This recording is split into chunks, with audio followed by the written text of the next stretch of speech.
कैसे हैं आप लोग? उम्मीद करते हैं स्वस्थ होंगे, मस्त होंगे।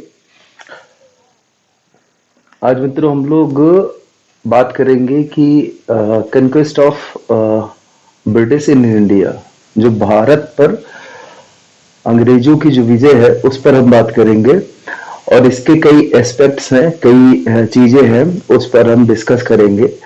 ये जो मॉडर्न हिस्ट्री है, मॉडर्न हिस्ट्री के आप पहले चैप्टर के रूप में इसको ले सकते हैं, क्योंकि इसमें हम मोटा मोटा व्यू जो है जानने की बात करते हैं कि अंग्रेज जो है भारत में सफल कैसे रहे, कैसे एक फॉरेन पावर है, एक विदेशी शक्ति है, वो कैसे भारत में सफल हो पाई, क्या कारण थे, क्या वजह थी, या अंग्रेजों से जो रिलेटेड है, जो ये ईस्ट इंडिया कंपनी कह लीजिए या ब्रिटिशर्स कह लीजिए, अंग्रेज कह लीजिए, तो उनसे जुड़ी हुई कुछ धारणाएं हैं जो कि अभी तक भी चल रही हैं इतिहासकारों के बीच में, लोगों के बीच में।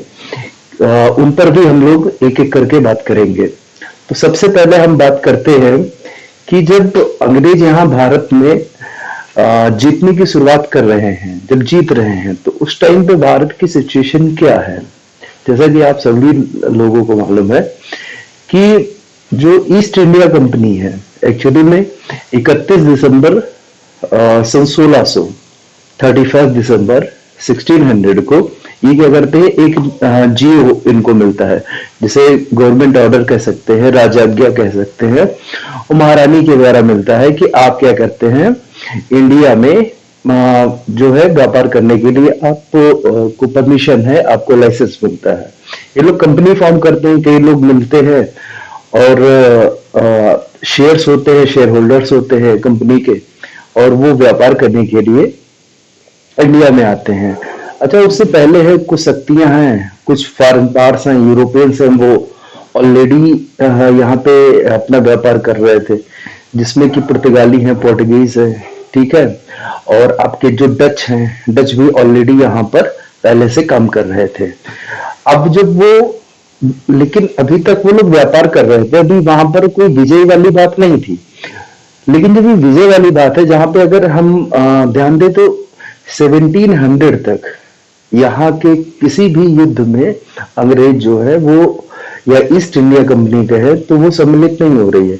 लेकिन 1700 के बाद में क्या ऐसा बात है कि उनके इंटरेस्ट बदल जाते हैं। तो अगर आप ध्यान से देखें तो 1707, 1707 को एक घटना होती है। घटना ये है कि 89 ईयर में औरंगजेब है, उसकी डेथ होती है। उसकी डेथ होने के बाद में मुगल अंपायर जो है वो कहीं ना कहीं क्रम्बल होना शुरू कर देता है, गिरना शुरू कर देता है। और यही वो समय है जब अंग्रेजों को अब ये लगता है कि जो उनका जो पॉलिटिकल एम्बिशन है, अब चूंकि मुगल है वो कमजोर हो रहे हैं, तो इस टाइम पे हम अपनी चीजों को पूरा कर सकते हैं। अब सिचुएशन क्या चल रही थी उस टाइम पर, नॉर्थ इंडिया में कैसे चल रही थी, साउथ इंडिया में कैसे चल रही थी, इसको हम एक एक करके देखते हैं। पहले हम लोग सिचुएशन में नॉर्थ इंडिया को डिस्कस करते हैं। तो नॉर्थ इंडिया में उस टाइम पे 3 पावर थी, या कौन 3 शक्तियां थी, जो कि अपने डोमिनेशन के लिए, कि कौन ज्यादा डोमिनेट करेगा उसके लिए परेशान थी। एक तो ऑलरेडी जो एग्जिस्टिंग थी, जो पहले से चल रही थी, मुगल्स थे। दूसरी शक्ति थी जो कि बहुत तेजी से बढ़ रही थी, वो थी मराठाओं की। अब मराठा जो है वो जो आज का महाराष्ट्र रीजन है, वहां से कहीं ना कहीं आगे बढ़ के एक पैन इंडिया शक्ति बनने की कोशिश कर रहे थे, पूरे भारत में छा जाने की कोशिश कर रहे थे। और हमारा जो इंडिया का मैप है, वहां अगर आप देखें तो नॉर्थ वेस्ट जो हमारा सीमा है, वहां से जुड़ा हुआ ही जो देश है। आज के मैप में तो पहले पाकिस्तान है, फिर अफगानिस्तान है, लेकिन पहले तो पाकिस्तान इंडिया का ही पार्ट था। तो वहां से जो अफगानिस्तान है, अफगानिस्तान, या फिर पहले के दिनों में अब वहां से देखते हैं तो हमेशा से अटैक होते आए हैं। तो एक अफगान जो है, अफगान भी अपने को कहीं ना कहीं इस्टेब्लिश करने की इंडिया में कोशिश कर रहे थे। और एक फेमस इन्वेडर 1739 को आया लूटने के पर्पज से, नादिर शाह 1739 में वो आया लूटने के लिए। तो ऑलरेडी कहीं ना कहीं जो मुगल शक्ति है वो एक्सपोज हो चुकी थी, कि अभी इसमें जो है वो दम नहीं रह गया है, अभी ये कंट्रोल नहीं कर सकती है। अच्छा, जो रही सही जो बातें थी कि अभी इसमें कुछ दम है, तो वो जो मराठा शक्ति है, जो मराठा पार्ट्स हैं, उन्होंने ऑलरेडी जो है मुगल्स को एक प्रकार से बता दे कि आप भाई शक्तिशाली अब नहीं रह चुके हैं और आपको हमारे लिए कहीं ना कहीं रास्ता छोड़ना पड़ेगा। मुगल्स भी ऑलरेडी ये समझ चुके थे कि हमारी जो शक्ति है वो कहीं ना कहीं छिन्न भिन्न हो चुकी है। अच्छा, जो अब मराठा है, मराठा के पास में एक सुनहरा मौका था, एक गोल्डन पीरियड था जहां पे वो कहीं ना कहीं एक पैन इंडिया जो है पार बन सकते थे। लेकिन एक घटना घटी, अगर आपको ध्यान हो, 1761 1761 में क्या हुआ कि अफगान लीडर है, जो कि वो भी इन्वेडर था, लूटने के पर्पज से आया था, तो अहमद शाह अब्दाली जिसका नाम है, वो आया और 15 जनवरी के करीब 15 जनवरी को आई थिंक उसका युद्ध हुआ, मकर संक्रांति का दिन था। और उसमें क्या हुआ, मराठाओं की हार हुई। अब देखिए, मराठाओं की तो हार हो गई, लेकिन अब्दाली भी ऐसा नहीं कि यहाँ पे स्टेब्लिश हो गया। अब्दाली को भी अफगानिस्तान में कुछ दिक्कत हो गई उसके वहां पे, तो उसे भी वहां से वहां पर उसे जो रिवोल्ट है उसे शांत करने के लिए कहीं ना कहीं जाना पड़ा, तो वो भी यहाँ पर स्टेब्लिश नहीं कर पाया। तो एक ऑलरेडी एग्जिस्टिंग पैर मुगल की थी, तो वो तो कहीं ना कहीं छीड़ हो रही है। मराठा है जो कि लग रहा था कि कुछ कर सकते हैं, शायद पैन इंडिया पावर बन सके, वो अफगान लीडर से हार गए, अब्दाली से हार गए पानीपत के तृतीय युद्ध में 1761 में। और जो अब्दाली है, अफगान पार है, वो भी यहाँ पे नहीं टिक पा रहा है, वो भी क्या करते हैं, वापस चला जा रहा है। तो नॉर्थ इंडिया में देखिए स्थिति क्या है, नॉर्थ इंडिया में स्थिति ये चल रही है आपका औरंगजेब के बाद में कि कोई शक्ति नहीं है, कोई शक्तिशाली नहीं है। अच्छा, 2-3 पारार भी यहाँ पर है। अवध में कुछ शक्ति है, अवध का मतलब ऑलरेडी, क्योंकि जब मुगल कहीं ना कहीं डिसइंटीग्रेट हो रहा था, तो अवध में भी एक रीजनल पावर बन रहा था। जो और जाट लीडर्स हैं वो भी कहीं ना कहीं स्टेब्लिश एक हद तक के थे, राजपूत थे, राजपूताना में नॉर्थ इंडिया में थे, लेकिन कोई ऐसा नहीं है कि जो कि कहीं ना कहीं एक स्टेबिलिटी दे पाए। ये तो थी हमारे क्या कहते हैं नॉर्थ इंडिया की स्थिति है। अब चलते हैं साउथ इंडिया पे। देखिए, साउथ इंडिया में क्या है, रीजनल पावर्स हैं जो कि मतलब यहीं की हैं, इंडिजिनस हैं, घर की हैं। तो उसमें मेनली 3 शक्ति है जिस पर हम बात कर सकते हैं। मराठा है, मराठा वहां पर भी एक्टिव है, साउथ में भी एक्टिव है। दूसरे हैं कि जो आपके निजाम है, जो आप ये आज का तेलंगाना और आंध्रा का रीजन देखते हैं, ये यहाँ पे निजाम शक्तिशाली हैं। आज का जो कर्नाटक है, पहले का मैसूर, ये मैसूर वहां पर जो है एक्टिव हैं, वो वहां पर अच्छा, इनके बीच में आपस में रेवलरी भी है। ये लोग कभी कभी अपने पर्सनल वेस्टेड इंटरेस्ट के लिए कभी संधियां कर लेते हैं, कभी लड़ाइयां कर लेते हैं, तो कहीं ना कहीं एक दूसरे को ही कमजोर करने की कोशिश कर रहे हैं। और सर साउथ में है एक चीज और चल रही है, फॉरेन जो फॉरेन है वो भी कुछ पार्ट्स हैं, वो भी वहां पे काम कर रही हैं, यूरोपियंस हैं ऑलरेडी वहां पर हैं। तो मेनली 4 यूरोपियन है वो वहां पे काम कर रहे हैं। जैसे कि आपका जो पोर्टुगीज है, तो पुर्तगाली है, तो सबसे पहले आए, डच हैं, डच आए, इंग्लिश आए, मतलब अंग्रेज आए, और आपके फ्रांसीसी आए। अच्छा, यहाँ पे एक चीज मैं आप लोग को बता देना चाहता हूँ, कई लोगों को दिक्कत होती है कि ये डच कौन होते हैं। देखिए, डच जो होते हैं ना, जैसे भारत में क्या होता है, भारत को कई तरीके से बोला जाता है, भारत, इंडिया, हिंदुस्तान। तो उसी तरीके से क्या है, जो डच है उसको ये जो आपका इंग्लिश में जिसे नीदरलैंड लिखे रहते हैं या हिंदी में हॉलैंड लिखते हैं, तो अगर कोई बोलता है डच है, नीदरलैंड के हैं या हॉलैंड के हैं कोई व्यक्ति, तो इसका मतलब एक है।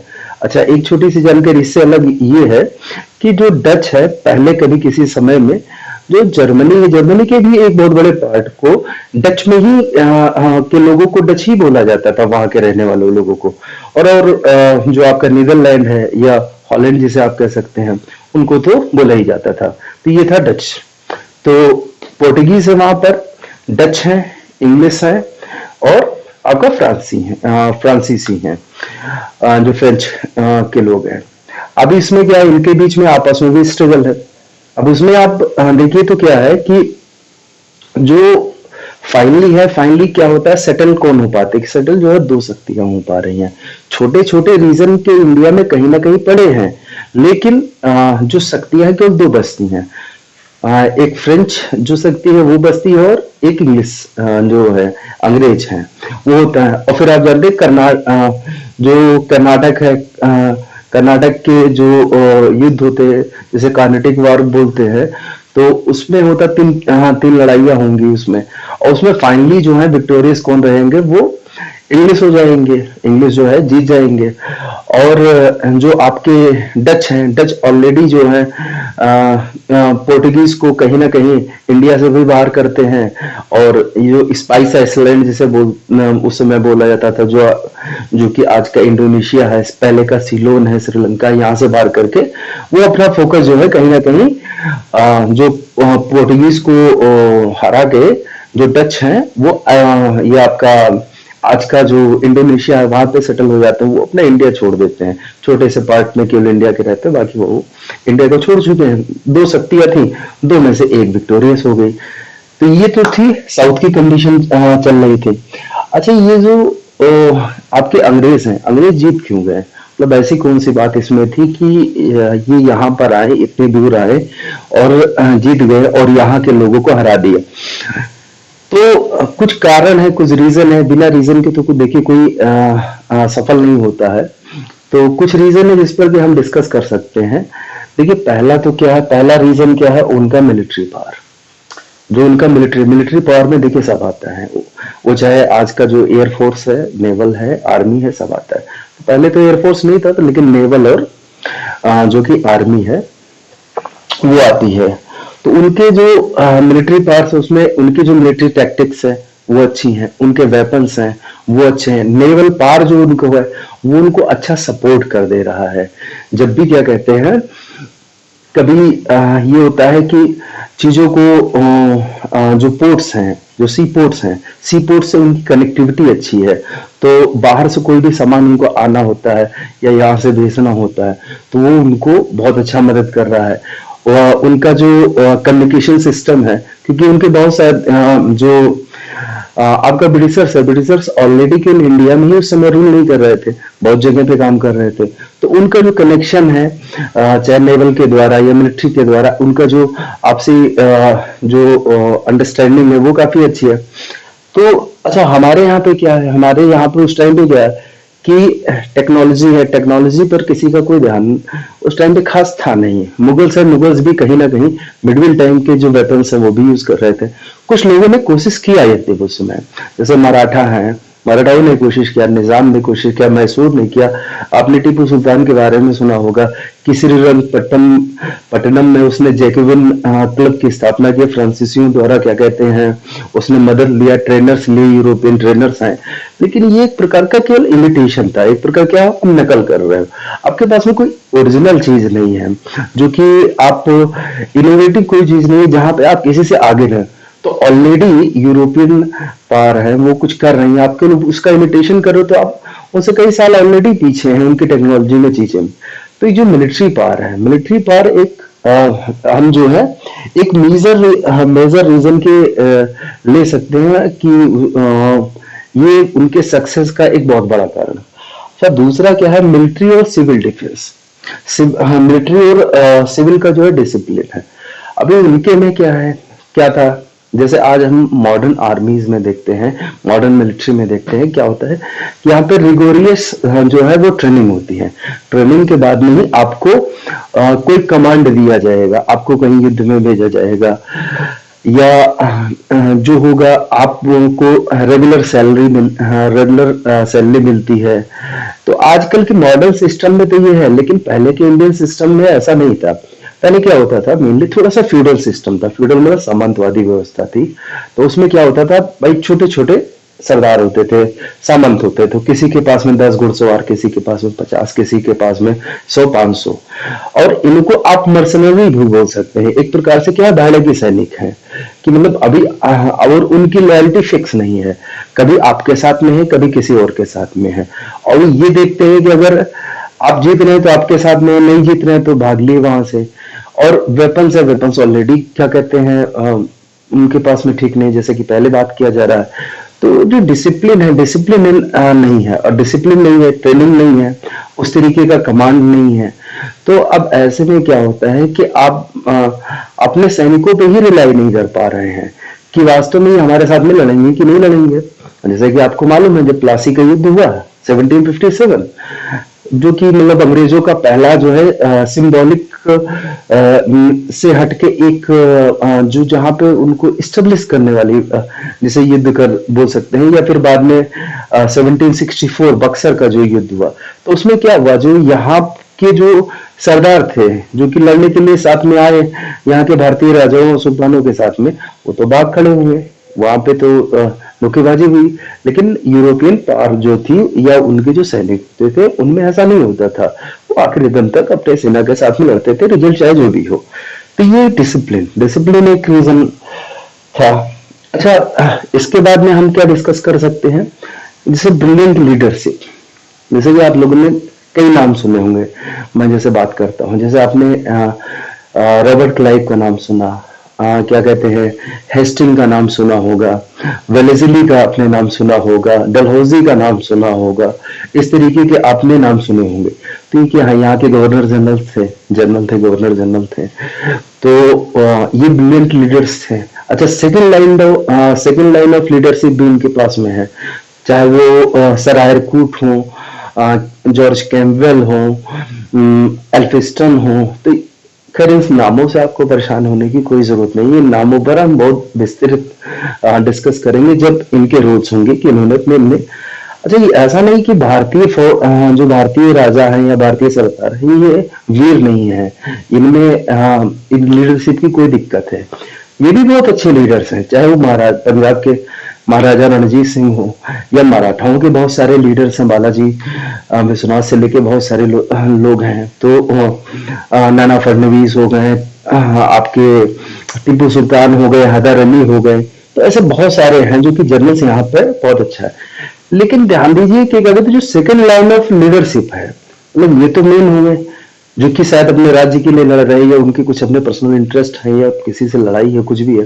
लेकिन जो सेकंड लाइन ऑफ लीडरशिप है, जो इनके सूबेदार है, जो इनके सरदार हैं, वो कितने लॉयल हैं, वो कितना उनकी लीडरशिप को आप अप्रिशिएट कर सकते हैं। तो उसमें कहीं ना कहीं लैकिंग है, वहां पे कहीं ना कहीं आप थोड़ा पीछे हो जा रहे हैं। अच्छा, जो इकोनॉमिक रिसोर्सेस हैं, इकोनॉमिक रिसोर्सेस एक बहुत बड़ा रीजन होता है किसी के सफल होने या असफल होने। अब इकोनॉमिक रिसोर्सेज में है, ईस्ट इंडिया कंपनी या ब्रिटिशर्स ऑलरेडी काफी स्ट्रांग पोजीशन में है। आप ध्यान दीजिए 1700 तक वो ऑलरेडी एक स्ट्रांग पोजीशन पर पहुंच गए हैं, क्योंकि 1700 तक उनका जो एनुअल ट्रेड है वो 10 करोड़ डॉलर के करीब है, एनुअल ट्रेड है। और 7.5 करोड़ का जो ट्रेड है, ट्रेड के फायदे में है, मतलब खरीद रहे हैं 2.5 करोड़ डॉलर का, और जब बेच रहे हैं 10 करोड़ का, तो कहीं ना कहीं 7.5 की क्या कहते हैं जो बैलेंस ऑफ ट्रेड है, ये कहीं ना कहीं इनके पक्ष में है। अच्छा, इसके अलावा ऐसा है कि केवल वो इंडिया के साथ ही तो ट्रेड नहीं कर रहे हैं या इंडिया में उनकी पावर नहीं है, वो ऑलरेडी और जगह पे एग्जिस्ट कर रहे हैं, तो वो बहुत ज्यादा फायदे में ऑलरेडी हैं। अच्छा, यहाँ पर भी क्या है, उनके जो इन्वेस्टर्स हैं अच्छा खासा इन्वेस्टमेंट कर सकते हैं, क्योंकि वहां क्या है, ऑलरेडी जो है आपका जो इंडस्ट्रियल रिवोल्यूशन है वो आ चुका है। वहां पर क्या है, उन्हें केवल कच्चा सामान चाहिए, जो कच्चा सामान चाहिए, तो ये जो आज का भारत है या इस तरीके के अफ्रीकन है, एशियन मुल्क बहुत सारे, तो वहां से वो रॉ मटेरियल्स ले रहे हैं, अपने यहाँ फैक्ट्रियों में वो बना रहे हैं। बनाने के बाद में क्या हुआ था, जो मैन्युफैक्चर्ड जो सामान है उसको इंडियन मार्केट, मतलब बहुत सारे मार्केट्स हैं, उसमें एक इंडियन मार्केट है जो कि एक बड़ा मार्केट था, तो वहां पे भेज रहे हैं। और तो एक प्रकार से उनको क्या है, दोहरा फायदा हो रहा है, मार्केट मिल रहा है, पहली बात है कि इतना बड़ा मार्केट मिला, दूसरा है रॉ मटेरियल वहीं से लाके जो बना बनाई चीजें हैं उसको उन्हीं मार्केट में भेज दिया, तो वहां से आपने सामान ले लिया। अच्छा, क्या है कि उनका सिस्टम कुछ ऐसा है कि जिसमें वो फायदे वाली स्थिति में रहते हैं। आप देखिए, कई बार देखिए, जब भी वो जीतते थे तो किसी भी जो हारने वाला पक्ष होता था उसमें बहुत बड़े बड़े हर्जाने लगा दिया करते थे, या फिर उनके जो कुछ कुछ बातें हैं जो कि उनको काफी फायदा हो, जैसे लॉर्ड वेलेजली है, किसी के साथ में सब्सिडरी अलायंस सहायक संधि कर रहे हैं, तो क्या करते हैं, उस राजा के साथ में जाते हैं और रखते अपने सैनिक हैं, वो सैनिक ब्रिटिश के लिए ही लॉयल है, और किसके पैसे से, उनके पैसे से। अभी क्या है, बहुत सारी चीजें बता देते हैं, उस राजा को बता देंगे कि आप ऐसा मत करिए वैसा मत। तो आप ध्यान दीजिए कि जो रिसोर्सेज हैं, बहुत तरीके से रिसोर्सेज की बचत कर रहे हैं, बहुत तरीके से जो इकोनॉमिक रिसोर्सेज है उनके पास में आ रहे हैं। तो इससे उनको जो अपने सैनिकों को, अपने जो उनके सिविल ऑफिसर्स, उनको सैलरी देना, उनको लॉयल बनाए रखना, उनको ज्यादा मोटिवेटेड बनाए रखना, ये उनके लिए आसान है। लेकिन यहाँ पर क्या है, जो भारतीय राजा है उनके पास में बहुत ज्यादा रेगुलर सैनिक नहीं है, जो भाड़े के सैनिक है या कुछ जो सामंत उनके साथ में जुड़ते हैं, उन पर आप बहुत भरोसा नहीं कर सकते हैं। अच्छा समय होगा तो आपके साथ में रहेंगे, बुरा समय होगा तुरंत। तो दिक्कत कुछ नहीं, दिक्कत ये उस टाइम का माहौल ही कुछ ऐसा है। अभी आज के समय में तो ऐसा नहीं है। आज के समय में आप इंडियन आर्मी की बात करें या पैरामिलिट्री की बात करें तो अभी वो सभी सारे के सारे प्रोफेशनल्स हैं, लेकिन पहले के समय में ऐसा नहीं था, ऐसा एजुकेशन नहीं था, ऐसा सिस्टम नहीं था। यूरोपियन में ये एनवायरमेंट बहुत पहले से आ गया था। अच्छा, जो नेशनलिज्म है, नेशनलिज्म भी एक बहुत बड़ा फैक्टर है कि जो ब्रिटिशर्स हैं वो कन्कर कर पाए, इंडिया को जीत पाए, या और दूसरी जगहों पे वहां के लोग क्या है, मोटिवेटेड है। अभी जो रिनाइसा हो चुका है उनमें, मतलब क्या होता है कि उनमें जो धर्म को लेके उनमें बहुत सारी क्लियरिटी आ चुकी है। अभी वो जो इनका एक डार्क एज कहा जाता था, डार्क समय, उसके उससे कहीं ना कहीं बाहर आ चुके हैं। इंडस्ट्रियल रिवोल्यूशन हो चुका है उनका। तो अभी वो क्या है, उनके अंदर एक फीलिंग है कि नए नए देशों को खोज रहे हैं, नए नए क्या कहते हैं, समुद्री मार्गों को खोज। उनके अंदर ये फीलिंग है कि हमारा देश जो होगा वो सबसे ज्यादा महान होगा, सबसे ज्यादा बड़ा होगा।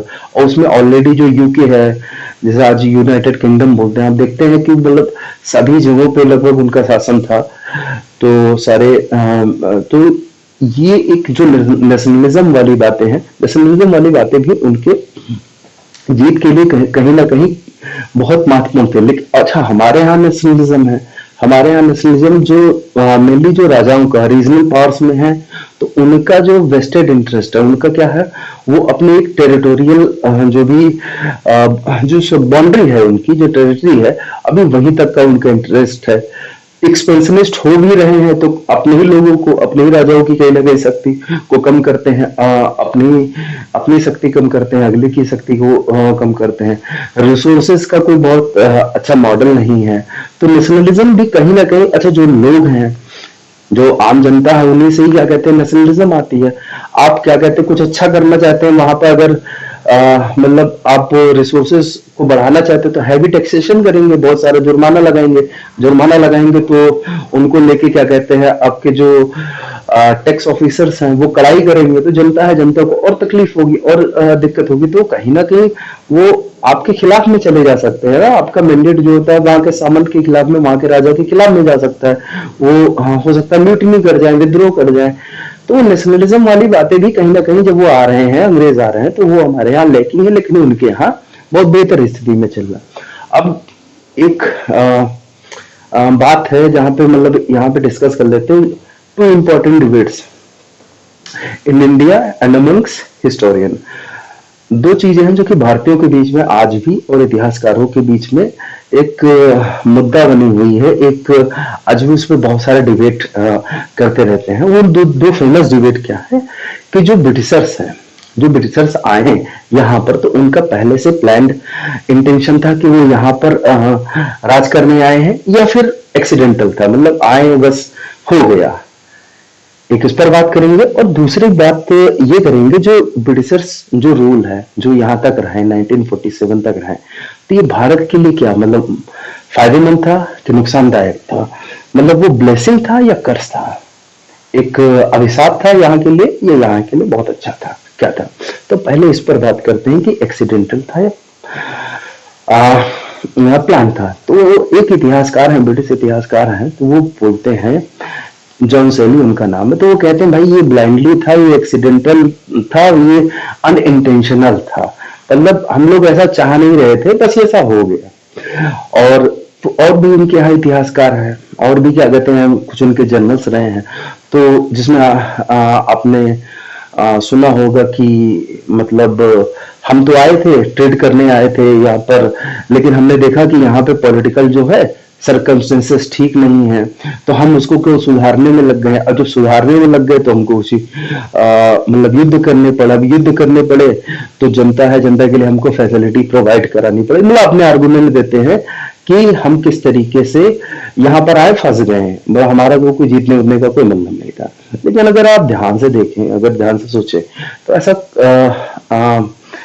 जो दूसरा पक्ष है वो क्या कहता है कि नहीं, ये एक प्लान तरीके से पहले से एकदम सोचा समझा ये था। लेकिन कहीं ना कहीं जो बात है वो इनके बीच की बात है। देखिए 31 दिसंबर 1600 को जब ये कंपनी फॉर्म हो रही है, ईस्ट इंडिया कंपनी फॉर्म हो रही है, और 1947 के बीच में, 1857 के बाद में तो ईस्ट इंडिया कंपनी खत्म हो जाएगी, फिर सीधे जो ब्रिटिश जो है रूल है वो डायरेक्टली जो है वो रानी या राजा जो है वो उनके अंडर में आ जाती है। विक्टोरिया का प्रोक्लेमेशन हो जाता है, वो आप सुने ही होंगे कि हम म्यूटनी के बाद में क्या होता है, 1857 रेवोल्यूशन के बाद में उनका आता है। तो अभी उससे पहले जो ईस्ट इंडिया कंपनी है उसके अगर आप गतिविधियों पर ध्यान दे तो क्या है कि ऑलरेडी यूरोप में जो पोर्टुगीज हैं, पुर्तगाली हैं और डच हैं, ये ऑलरेडी काफी इंडियन ट्रेड से काफी फायदा उठा रहे थे। तो कहीं ना कहीं क्या हुआ, उनके मन में लालच आया कि हमको भी क्या कहते हैं इंडिया से ट्रेड करना चाहिए, इंडिया में जाकर ट्रेड करना चाहिए, ये काफी हमारे लिए फायदेमंद होगा। तो इस क्या कहते हैं विचार से वो लोग ईस्ट इंडिया कंपनी बना के फॉर्म करके उनके शेयर होल्डर्स जुड़ के वो ट्रेड करना शुरू कर दिए। अब ट्रेड करना जब शुरू कर दिया, उन्होंने कच्चा माल वहां से खरीदा इंडिया से, और उसके बाद जो मैन्युफैक्चर्ड मटेरियल्स है उसको यहाँ के मार्केट्स में बांटा। सब तो धीरे धीरे करते करते इन्होंने देखा, ऑब्जर्व करते रहे, देखते रहे, क्योंकि लंबे समय तक ऑब्जर्व किया इन्होंने, 100 साल तक देखते ना, 100 साल तक देखने के बाद में 1707 में अंग्रेजों की वो औरंगजेब की मृत्यु के बाद में इन्होंने ये रियलाइज किया कि क्यों ना कि यहाँ के जो पॉलिटिकल जो सिस्टम है उसमें थोड़ा सा इंटरवीन किया जाए। अगर उसको हम इंटरवीन करेंगे तो हम ज्यादा से ज्यादा फायदा उठा सकते हैं। जैसे क्या होता है, अगर रॉ मटेरियल ले रहे हैं तो रॉ मटेरियल ले रहे हैं तो जैसे ओपन सिस्टम में क्या है कि दो लोगों के बीच में है, जैसे आप बार्टर सिस्टम समझ लीजिए, कुछ भी समझ लीजिए, तो दो लोगों की सहमति है, उस आधार पर आप सामान खरीदते और बेचते हैं। लेकिन क्या है, अगर हमको डिसाइड करने को मौका मिले, जैसे आज की सरकारें डिसाइड करती हैं कि जब बाहर से सामान आएगा तो उस पर कितना टैक्स लगेगा, यहाँ से जाएगा तो कितना टैक्स लगेगा, तो क्यों ना क्यों हम ऐसी पोजीशन में पहुंचे जहां पे हमें टैक्स लगाने का मौका मिल जाए, क्यों वहीं पर ही नहीं, पोर्ट पर ही नहीं, पोर्ट के देश के अंदर हमको मौका मिले तो कितना अच्छा होगा। क्योंकि बाहर से जो सामान आए वो बहुत उसका टैक्स बहुत कम रहे, और जो वहां से बहुत सारे यहाँ डिमांड बढ़ जाएगी क्योंकि सस्ता सामान होगा अगर टैक्स, और यहाँ के जो सामान है उसमें क्या कहते हैं हैवी टैक्सेशन लगा दिया जाए। जो मैन्युफैक्चर्ड सामान है, रॉ मटेरियल्स को कम रखा जाए टैक्स, और जो मैन्युफैक्चर्ड है उनको ज्यादा टैक्स लगा दिया जाए, तो इससे क्या होगा, यहाँ का मैन्युफैक्चर्ड मटेरियल तो नहीं जा पाएगा, रॉ मटेरियल जाता रहे, और यहाँ के जो लोकल जो मामले हैं, तो उसके लिए पॉलिटिकल अगर आपको कंट्रोल करना है तो ऑब्वियसली बात है फिर लड़ना पड़ेगा। फिर लड़ने के लिए और फिर शुरुआत वो कर देते हैं कि क्या हमको यहाँ पर कैसे कैसे क्या करना चाहिए। तो आप अगर देखिए ध्यान से तो 1820 तक तो वो आसाम वाला एरिया छोड़ दीजिए, आसाम पंजाब वाला और सिंध वाले एरिया को छोड़ दीजिए, तो लगभग वो सब जगह सफल ही हो चुके होते हैं। फिर 1824 में जो आपका जो असम है या म्यांमा का अराकान वाला एरिया है, वहां पे वो सफल हो जाते। 1843 में सिंध में सफल हो जाते, 1849 में पंजाब में वो सफल हो जाते हैं। उसके बाद जो बचा हुआ काम है वो डलहौजी साहब हैं, वो आ जाते हैं, वो डॉक्ट्रिन ऑफ लैप्स कर देते हैं, बहुत सारे जो राज्य हैं उनको हड़प लेते हैं। तो अब देखिए धीरे धीरे करके वो क्या है, ट्रेड से कहीं ना कहीं प्लान तरीके से आगे बढ़ रहे हैं। तो आए तो इतनी लंबी प्लानिंग तो करके नहीं आए थे, लेकिन यहाँ के जो सिचुएशन है, सिचुएशन को जब देखें कि वो देखें हमारे लिए फेवरेबल है, खासकर 1707 के बाद में, उन्होंने देखा कि यहाँ के अब कोई सेंट्रल जो है पावर ना होने की वजह से ये लोग अब जब आपस में ही लड़ रहे हैं, तो यहाँ के लोगों को भी नुकसान, वो जो कमजोरियां थी उसका फायदा उठाया, और जो फॉरेन पावर्स थी उनकी भी कुछ कमजोरियां थी, उनको भी बाहर किया और अपना जो अंपायर है उसको स्टेब्लिश कर लिया। तो कहीं ना कहीं ना ही ये एक्सीडेंटल है, ना ही ये प्लान्ड है। ये जो एक एनालिसिस है जो कि अभी बात बोला गया कि कहीं ना कहीं दोनों के बीच की बात है। अच्छा, ये बात है कि जो ब्रिटिश रूल इन इंडिया है, ये ब्लेसिंग है या कर्स है, ये हमारे लिए वरदान है या अभिशाप है, सीधे शब्दों में समझेता हूँ।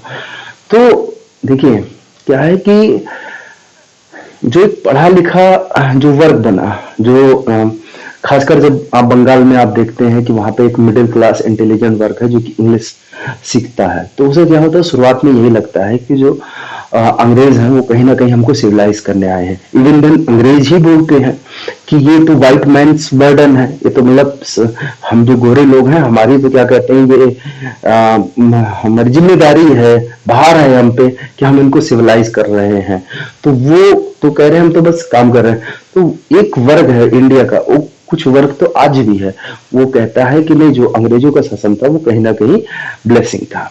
अच्छा, एक वर्ग है वो क्या कहता है, जो ज्यादातर लोग बोलते हैं कि अंग्रेजों का शासन जो है वो अभिशाप था, पूर्णतः अभिशाप था, उसमें तो बिल्कुल वो तो बहुत गलत हो गया, ऐसा है वैसा है, बहुत सारी बातें होती हैं। लेकिन अब फिर वही बात होगी, बातें दोनों स्ट्रीम पे नहीं सही है, ना ही वो ब्लेसिंग था ना ही वो कर्ज था। अभी देखिए, कोई भी आता है वो यहाँ पर चैरिटी करने तो नहीं आए थे, ये तो क्लियर है, वो यहाँ पर फायदा उठाने ही आए थे, और फायदा उठाने के लिए वो जो कर सकते थे सब किया। लेकिन ध्यान दीजिए, ये हम कहीं ना कहीं टेक्नोलॉजी के मामले में या बहुत सारी चीजों के मामले में उस टाइम का जो कंटेम्प्रेरी वर्ल्ड था उसमें कहीं ना कहीं लैग कर रहे थे, पीछे हो गए थे। तो अब चूंकि उनको यहाँ पे शासन करना था तो बहुत सारी टेक्नोलॉजीज भी होना है, जैसे आज रेलवेज है। रेलवेज हमारे यहाँ बहुत पहले से 1853 से है, मुंबई से थाने के बीच में चला था, आप लोग मालूम ही होगा। ये जो डाक पोस्ट जिसे कहते हैं, पोस्ट की बात हुई, ये कैनाल सिस्टम जो है, नहरों की बातें हो गई, टेलीफोन हो गया, तो ये सब बहुत सारी चीजें हैं। या हमारे यहाँ इवन ये भी है, जैसे आपको मालूम है पहले सती प्रथा था, बहुत सारी चीजें थी, अंग्रेज आए तो ये सोशल रिफॉर्म भी किए, बहुत सारी चीजें हैं हमारे यहाँ। तो इवन बहुत सारे टेक्स्ट थे, बहुत सारी डिस्कवरीज थे एंशिएंट इंडिया में जो हमको मालूम ही नहीं थे, बहुत सारे। तो वो वहां पर एक प्लान वेज से उन्होंने एक डिपार्टमेंट्स बना रहे हैं, और वो वहां पे रिसर्च हो रहे हैं, तो बहुत सारी चीजें हैं। हमारी बातें हमको कहीं ना कहीं अंग्रेजों ने बताया, वहां के जो स्कॉलर्स हैं, वहां के जो लोग हैं, वो तो कुछ तो फायदा भी मिला है, उससे इनकार नहीं किया जा सकता। लेकिन जैसे आप देखते हैं ड्रेन ऑफ वेल्थ देखते हैं, जो कि दादाभाई नौरोजी साहब हैं, बात के दिनों में बताएंगे, लिखेंगे, तो ये कहे भाई लूटना तो है, वो पैसा है, पैसा उनका कहीं ना कहीं बाहर था। और कुछ कल्चरल जो चीजें हैं जो कि मैंने अभी डिस्कस किया, कल्चरल चीजें क्या कहते हैं, कुछ एक्सचेंज भी हुई, कुछ हमारी चीजें उन्होंने सीखी, उनकी चीजें हमने सीखी। लेकिन हाँ, इनका कोई जो मोटिव है वो चैरिटी वाला नहीं था, जो वो कहते थे कि व्हाइट मैन्स बर्डन है, जो हमारा तो बस हम सिविलाइज करने आए हैं, ऐसा बिल्कुल नहीं है, वो तो उनका फेक आर्गुमेंट है। लेकिन हाँ, ये है कि जो से यहाँ पे पॉलिटिकली ये यूनाइट अगर हो पाया, पॉलिटिकली यूनाइट का मतलब यहाँ पर है कि जब वो आ रहे हैं 1707 के बाद में, तो देखिए डिसइंटीग्रेशन है, कोई पावर आ ही नहीं रही है। और आज जो भारत दिख रहा है वो वैसा तो भारत नहीं है। आज का भारत का मतलब है कि इसमें पाकिस्तान और बांग्लादेश भी जुड़ा हुआ है, तो वो तो वैसा था ही नहीं। तो ये पॉलिटिकल जो यूनिटी है वो कहीं ना कहीं अंग्रेजों के समय में आई, और बहुत सारे जो इन्वेंशन है तो उसका भी फायदा जो है भारतीयों को मिला। लेकिन जो उनके मोटिव्स थे वो निश्चित रूप से गुलामी है, किसी को आप सप्रेस करें, बंगाल फेमाइन जो हुआ, बंगाल के जो भूख हुआ, या बहुत सारी ऐसी बातें हम डिस्कस कर सकते हैं जहां पर बिल्कुल उनके काम को जो आर्गुमेंट देते हैं कि हम आपको सिविलाइज करने आते, सिविलाइज छोड़े तो असल में सिविलाइज होने की वहां पे उन्हें जरूरत है कि सिविलाइज थोड़े से भी होते तो वो बंगाल में या उड़ीसा में, या बहुत बार क्या होता है अकाल के दौरान भी लोगों भूख हुई, मारे गए, या यहाँ पर जाते जाते भी जो उनकी डिवाइड एंड रूल की पॉलिसी है, कहीं ना कहीं जो हिंदू और मुस्लिम के बीच में शक और देश का जो बात थी उसको कहीं ना कहीं बो के गए, और ये देश है जो उसके टुकड़े ही एक प्रकार से करने में कहीं ना कहीं वो योगदान ही था उनका, उससे डिनाई नहीं किया सकता। तो जो ब्लेसिंग और कर्स है, ये कहीं ना कहीं कुछ मामलों में ब्लेसिंग्स है और बहुत सारे मामलों में हम कह सकते हैं कि जो उनका रूल है वो कर्स था। तो देखिए, आज के टॉपिक में हमने कहीं ना कहीं अंग्रेज कैसे सफल हुए यहाँ इस भारत में, इस देश में कैसे रूल करता है, इस पर हमने बात किया। तो ये एक हमारा ओवरऑल जो परसेप्शन है, हमारा एक ओवरऑल हमने एक व्यू बना लिया, उसको थोड़ा सा समझने की हमने कोशिश किया। लेकिन बाकी के दिनों में बाकी के जो वीडियोस हैं उसमें हम क्या कहते हैं, इसको एक एक करके पर दर पर हम लोग समझने की कोशिश करेंगे कि कहाँ पर चीजें घटनाएं कैसे कैसे हो रही हैं। फिलहाल आज के लिए इतना ही, फिर मिलते हैं। धन्यवाद, नमस्कार।